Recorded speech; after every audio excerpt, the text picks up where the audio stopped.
കായംകുളത്ത് കുപ്രസിദ്ധ ഗുണ്ട ഉൾപ്പെടെയുള്ള മയക്കുമരുന്ന് വിപണന സംഘം പിടിയിലായി. വിവിധതരം മയക്കുമരുന്നുകളുടെ ഉപയോഗവും വിപണനവും നടത്തി വന്നിരുന്ന സംഘമാണ് കായംകുളം പോലീസിന്റെ പിടിയിലായത്. ഇവരിൽ നിന്ന് 6 ഗ്രാം ചരസ് എന്ന മയക്കുമരുന്ന് പിടിച്ചെടുത്തു. കായംകുളത്ത് കുപ്രസിദ്ധ ഗുണ്ടകൾ ഉൾപ്പെടെയുള്ള മയക്കുമരുന്ന് വിപണന സംഘം പിടിയിൽ.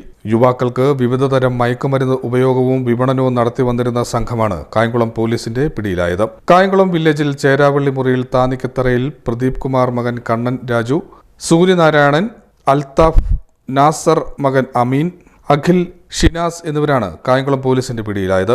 കുപ്രസിദ്ധ ഗുണ്ടയും ഈ കേസിലെ 2ാം പ്രതിയായ സൂര്യനാരായണന്റെ കൊല്ലകൽ വീടിന് പുറകുവശം 5:40 ഇവർ കൂട്ടം ചേർന്ന് മയക്കുമരുന്ന് ഉപയോഗിച്ച് വരവെയാണ് പോലീസ് പിടിയിലായത്.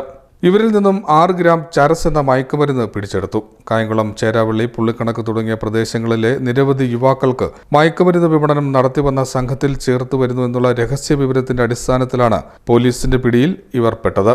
കായംകുളം ഡിവൈഎസ്പി ബാബുക്കുട്ടിന്റെ മേൽനോട്ടത്തിൽ കായംകുളം CI അരുൺ ഷാ, SI-മാരായ നിസാം, അജിത്, പോലീസ് ഉദ്യോഗസ്ഥരായ സജീവ്, അഖിൽ, മുരളി, മുഹമ്മദ് ഷാൻ, പ്രദീപ്, രതീഷ്, വിഷ്ണു, ഹോംഗാർഡ് അശോകൻ എന്നിവരടങ്ങിയ സംഘമാണ് പ്രതികളെ പിടികൂടിയത്.